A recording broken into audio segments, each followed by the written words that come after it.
Hi and welcome to Darvanalee Designs Studio. For those that don't know, my name's Nicole Reed and today we are going to make this cute little bookmark that takes no time at all. You'll make a ton of these for all your bookish friends. So let's get started.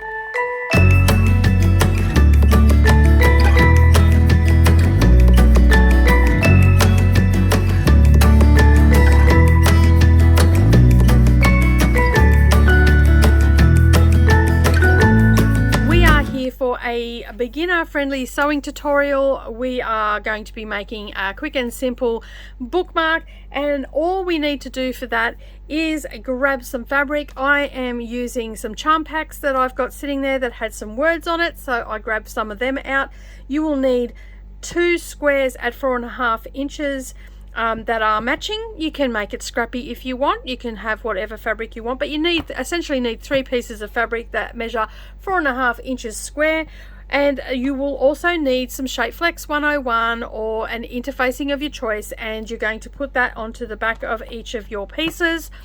They also measure 4.5 inches, and then you're going to take one of your contrasting fabrics and you're going to fold it in half and make yourself a triangle. You're also going to need some clips or pins and your general sewing supplies, an iron and an ironing pad, and of course your sewing machine and some quilting rulers. This is a very quick and simple project to do. So once you've got all your fabrics prepped, which take about 5 minutes, you want to grab your bits and pieces that you need here, so our fabric, and we're going to lay one piece down. If you've got directional fabric, have it going the right way. We're going to have one piece down, and I'm just going to get rid of that little bit of excess interfacing off this side, and we're going to lay that down with the right side facing up. And as you can see, I've just as I said, I've just been using these charm packs, and I've taken a few out of this and I've just basically been making them as I need them. They're very, very quick to make. Next, you're going to take your triangle and you're going to align your raw edges at the top and at the right hand side. Okay, you can go the other way if you so choose, but we're going to go this way. Alright, and we're going to lay that down and make sure that it is all lining up with our raw edges. And then basically we're going to take our next piece and we're going to lay that down, and we're going to make sure that it is facing, the right side is facing down. Alright, so I want to make sure that all of my raw edges are lining up. Now the main place that I'm going to be focused on right now is this edge, these edges here, where our triangle raw edges are, because we don't want our triangle to move or go a little bit skewiff. So grab either your pins or your wonder clips. I prefer to use wonder clips. That's just my preferred method of securing things. And I'm going to put one over here where one of the corners are, and then on this one I'm going to put one up here where the top of our triangle meets, and then I'm going to place another one down here.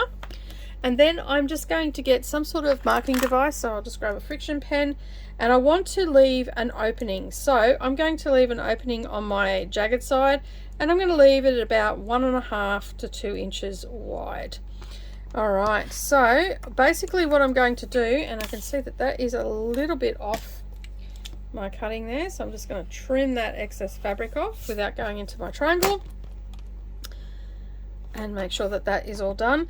You can pop another wonder clip down here to make sure that it's all sitting in place. Nothing has moved. I know that my triangle corners are out. I can see them at the corners. Okay, they don't need to go out, but I know I can see just a little bit of yellow there at the corner, and it's still in there nicely.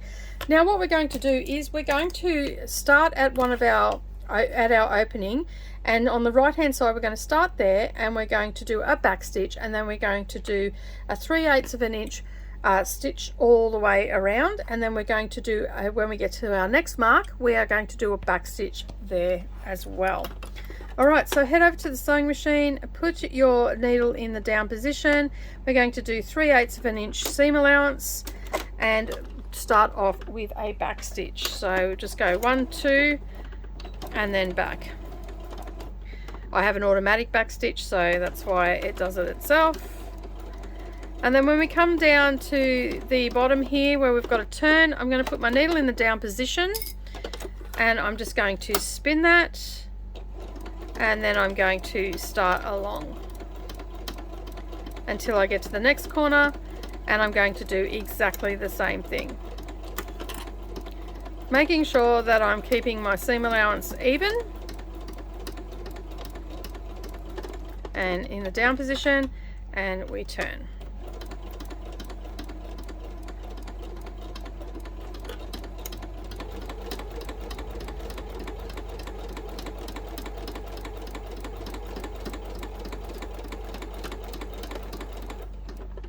And turn. And just making sure that we've got our 3/8 of an inch all the way along.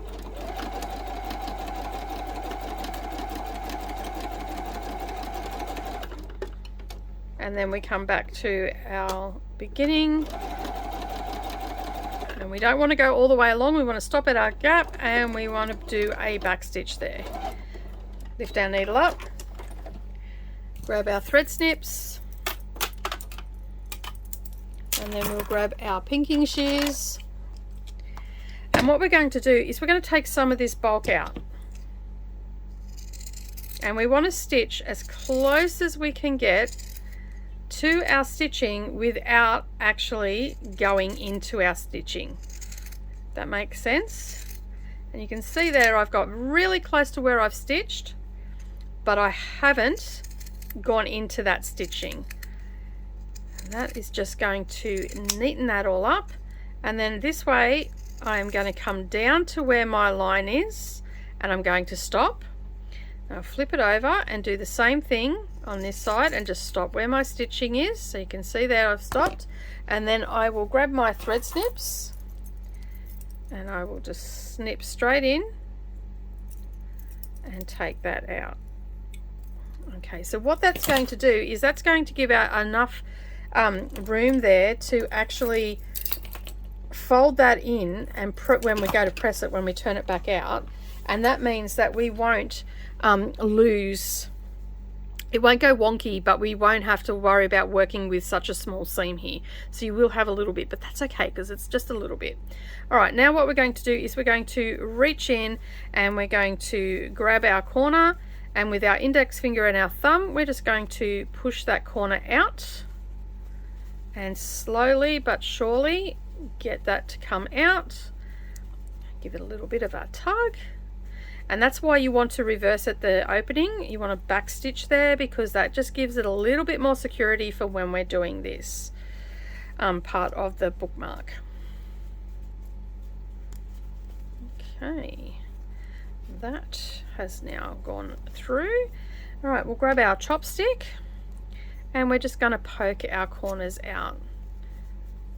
I normally use, oh there it is, I have a scrapbooking creasing tool, or a boner I think it's actually called.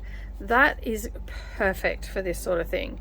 You can really get into your corners and you can really get them out. You can see there that I've got a nice crisp corner, and it's not going to poke through where you've sewn. Okay, so get into that corner right there and get that to go out and really manipulate it. I want those corners to be nice and crisp. I find it easier to run along where I've sewn, run the boner along that seam. Sometimes you might need something a little bit more pointy, so that's where the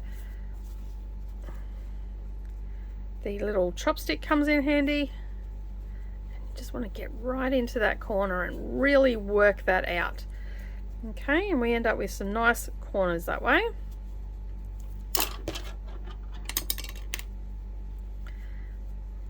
Over in this one. All right, so now what we're going to do is just get rid of that. We don't need that anymore. We're finished with our pinking shears. And next what we're going to do is we're going to give it a really good press. So grab your iron and your ironing pad, and we're going to lay that nice and flat.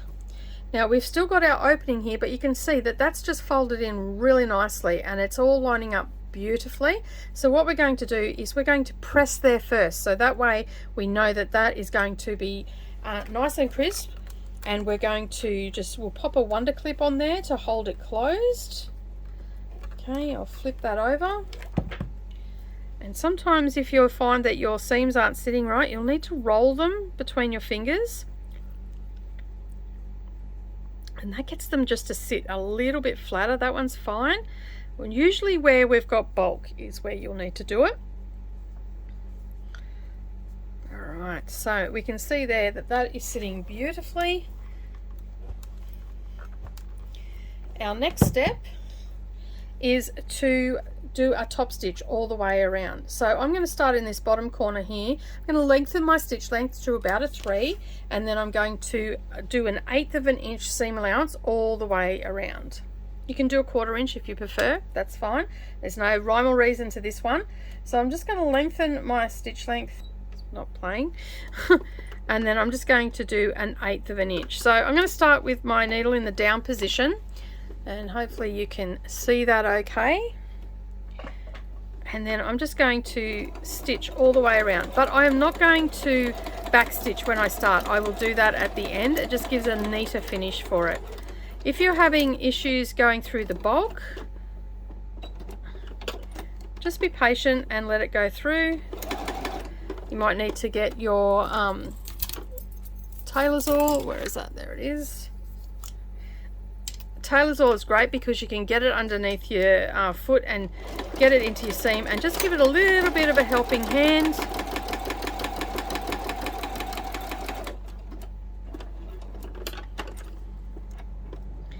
And now we'll do this one. So get that tailor's awl and give it a little bit of a helping hand.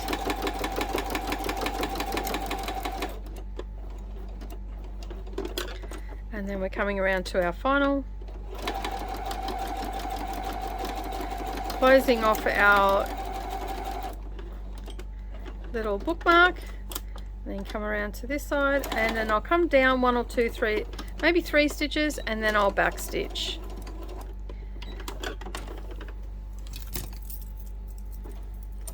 And then I'll get rid of all of my excess threads, and then I've got my little bookmark. So all we do is reading along without having to dog-ear our pages. We just slip that over, and there we have our lovely little bookmark. If you like this video today, don't forget to give it a thumbs up down below. If you're new here, don't forget to hit that subscribe button as well, and the little bell icon beside it, and then that way you're not going to miss out on any future posts. I really do hope that you enjoyed this video today. Thank you so much for joining me. Have a wonderful day and lots of crafting in, and I'll see you all again next time. Bye for now.